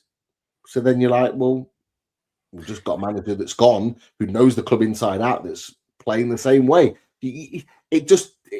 there's a risk with everything, is what I'm saying to you. And there is, and it leads back to the previous question. It leads back to the previous question where about do the owners, what are the owners doing about this? What are they looking into things? Are they setting out a plan here? And even with a plan, it still mightn't work. And so that's football as well. It is, and this comment worried me a little bit. The Chippers put in. Chippers said, Eddie said at full time we were in control of the game in the second half. What game was he watching? Have either of you seen him say that? Did he say that? I didn't watch it. No. I haven't seen him say that, but I've heard him say it on previous games where I haven't agreed with him. Now, there's a fundamental thing here with what he's saying. There's a number of games where he said, "Oh yeah, we controlled the game and we were dominant with possession and blah blah blah." No, that's because the team wanted you to dominate possession. It's a tactical football match. As I said to you boys earlier on, Villa came to St. James's Park today to sit deep and go, "You have the ball, you take the ball and you come at us, and we're going to win the ball off you or make you make a mistake, and we're going to counter-attack you." Because our counter-attack can destroy most teams in the Premier League. And that's what they did. And we used to do that, Pete. We used to do that to other teams. But and this is the thing. Newcastle United almost set the standard for this new way of playing. They did under Eddie Howe, but other teams have caught on to it and they're now playing it, but are able to make changes and tweaks to their tactics that make it work. And they're now evolving that tactic into something that's really effective in this game now. And this is the thing. Dominating possession for Newcastle United isn't always necessarily a good thing. We saw that at Wolves. We had 67% possession at Wolves and we created absolutely nothing. And we dominated possession, but was absolutely dreadful with it. And this is the thing. So, Eddie needs to be very careful with this because I think a lot of people are catching on to it. Keep saying that we're dominating possession. And if we did say that we controlled the game, I kind of disagree with that because particularly in the second half, we had a hell of a lot on the ball and didn't create a hell of a lot. And Villa on the transition, go up the pitch through our mistake with Lewis Hall, as I mentioned, go up the pitch, win a corner, recycle the ball, and end the game just like that. And dominating possession doesn't always mean that you're in control of a football match. And that's if Eddie Howe genuinely believes that he controlled the game today, then I do worry because we absolutely didn't. Unai Emery and his Aston Villa team knew exactly what they were doing and why they were doing it. And they executed it perfectly. They weren't amazing today, Aston Villa, far from it, but they had a plan and they executed it exactly how the manager wanted them to. And they got their just rewards for it. And they punished us. Simple. Yeah, absolutely. Big shout out to Paul Heppelwhite. Thank you very much for becoming a Loaded Ultra. Much appreciated, cheers, Paul. Cheers, mate. Thank you. And we've had a super chat from Gary Hall, another Hall. Gary, thank you so much for the super chat. And Gary says, why are we not looking at the Saudi loan market? Neves is a no-brainer, especially with the possible injuries to Bruno and J7. Do you know what? I'm scratching my eyes because Ruben Neves has come up so often, hasn't he? So often, and I don't disagree with what Gary's saying at all, Daz. But why aren't we looking at the Saudi market? I've never understood the way. We have the links with the clubs in Saudi, and we're not doing deals both buying and selling and loaning now as well. I don't get it. I don't get it why we're not like breaking the rules in doing these things. So why can't we get something done? And I'll kind of link into what Jimmy has said here as well. Linked into Gary's comment is, in December, Ross Wilson did an interview. The headline, "We have the money to spend in January." Why say that if we're not going to?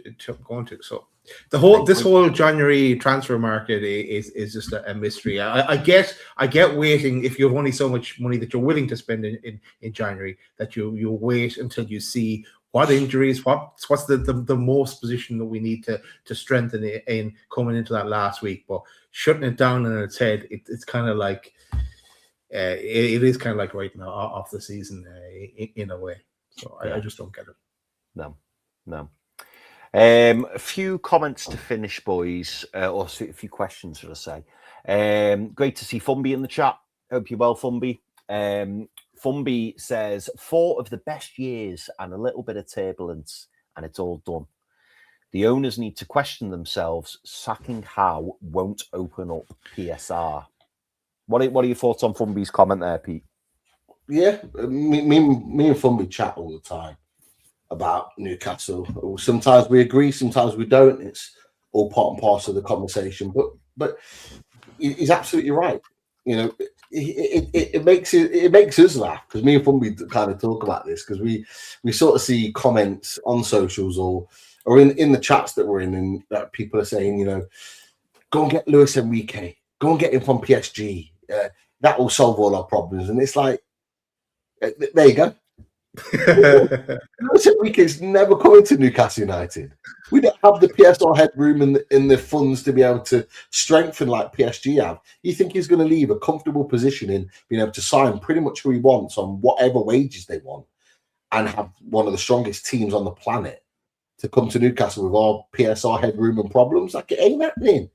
We're going to be getting like another, like, either a manager on the same elements of Eddie Howe, or a manager up and coming that's got potential. That's the type of manager that we're going to get coming into the club because of that open PSR situation. That's why I say, like, but it is right in what he's saying. There's been a little bit of turbulence this season, and everyone's shooting for Eddie Howe to be out. We are allowed to disagree. We are allowed to say that what he's doing is not good enough, and we've identified that a lot during the show tonight, things that he hasn't done well, whether it's tactics, setup, subs, etc. But it goes back to that point, is that what manager's going to come in with a magic wand and make this all better? Sometimes that grass isn't always greener. Sometimes managers come in and people think it's going to make it rosy, and it's absolutely not. You know, you only have to look at Spurs with Thomas Frank. They thought that new manager was going to be the guy to come in and make everything rosy. He came in and tried to make a free-flowing, attacking team in Spurs that scored a lot of goals last season, tried to make them into a defensive-minded, defensively set-up team, and they end up conceding way more goals, scoring a lot less, and look like they're genuinely potentially in a relegation battle this season. Like, it could actually be the case. And that was meant to be with their new shiny manager. There's no guarantee that it's going to work. And this is part of the problem. This is why everything right now with Newcastle United is a risk. To keep Eddie Howe for another season is a risk, and give him another summer. It's a risk to go and get a new up-and-coming manager. You know, and Sophie just put Cesc Fabregas in there. And I have to say, what he's doing at Como, I'm so impressed with. I love what he's doing at there. He's playing some fantastic football, playing some of the best teams in Italy off the park. He's playing some amazing stuff with Como. But managing Como isn't the same as managing Newcastle United. There's no guarantee he's going to come in and do the same. You're going to have to look at Xabi Alonso, what he did at Leverkusen to what he did at Real Madrid. Within a month, there were people that wanted Xabi Alonso out the club. Like, it's no guarantee it's going to be the same. Yeah. So everything's a risk, is what I'm saying to you. Nothing's a dead cert. Nothing's rainbow and smiley faces and unicorns. It isn't. Whatever happens next, it was last year. Well, yeah, absolutely. It took 70 years to get to that rainbow. Yeah. There's no guarantee it's always. We wait for the next 70 years. Well, yeah. we better not, because I'm not going to be here in 70 years, so I hope it's a lot sooner. Clip this up if it takes us another 70 years. I do. We do look like we're getting to a crossroads, though, boys. As we get closer to the summer, we're going to be at a crossroads, and it's what the owners want to do. Stick or twist is going to be the big question. Anything else, Chris, you want to bring in? Yeah, I've got one more question, boys. Let's see. Yeah, probably a good one to end on, I'd say. From Tony Tambridge. And he says, individually, do you think Eddie will be here next season? So I'll start with you, Pete. Right now, I'm probably at 75% that I don't think Eddie Howe will be at the club. I think either another Premier League team or England will be taking Eddie Howe, in my opinion. Daz? I'm 100% sure that I'll be answering this question in squad game, because that it will be a part of squad game when we do it. And it squad game may not come at the end of the season. It may come when the season is effectively over for us. That's when I'll answer the question. Okay. So for me, this point in time now, I don't think Eddie Howe will be manager next season. And there's various reasons for that. We've spoken about Eddie Howe looking tired. We've spoken about, the owners maybe not backing him in transfer windows. It did feel almost like, we did a big splurge. I mean, obviously, hindsight's a wonderful thing, isn't it? But it feels like we did a big splurge in the summer. And I think there's been a lot of questions asked behind the scenes. And I think the biggest thing for me, or the biggest concern for me, is the fact that, particularly players like Elanga and Ramsey, where they haven't hit the ground running, and that can be for various reasons, but for such significant outlay and for them not to have the impact, we're what, game 23 of the season, and the impact's been little to none, I would suggest. I think there will be significant questions asked, particularly in that debrief in the summer. So for me, I think there's a strong likelihood that Eddie Howe won't be the manager next season. But I do think he sees the season out. I will say that. I don't see him going anywhere until the season is out. But yeah. Sorry, Chris, just one last thing. Yeah, go on, mate. There will be a sign when I believe the season is over, because when the season is over for me, this is how I'm going to play out the season. It'll be like this. The season is done. That'll be the sign.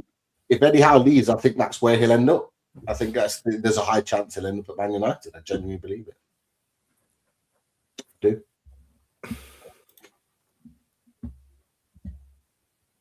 And Man United were brilliant today, by the way. They were absolutely brilliant. Very, very good. And doesn't it show you that when you sign quality players in key positions, it does make a difference? So your Brian Mbeumo and your Mateus Cunha, who effectively end up winning you the game. That's what happens. Any last questions, Chris, before we round this off? No, I don't think so. I think we're all done. Although someone did put this in the chat, but I didn't know when they put it in the chat or what the context was. But Tyson says, I thought Pete's official measure was 5'11.5", but I don't know where that came from or why that was started. But I thought I'd mention it. I didn't start. 6 foot. No, 6 foot club. Just a reminder, Tyson. 6 foot. That makes sense. It makes sense. That is it. That's it for tonight. Go enjoy the rest of the last remaining hours of the weekend. We'll be back. Stay tuned. Not sure yet when we will be back, but we will be back soon. No music tonight either. Let's just end with a goodbye and see you on the next one. Smash that like button on the way out, people, as well. Bye-bye.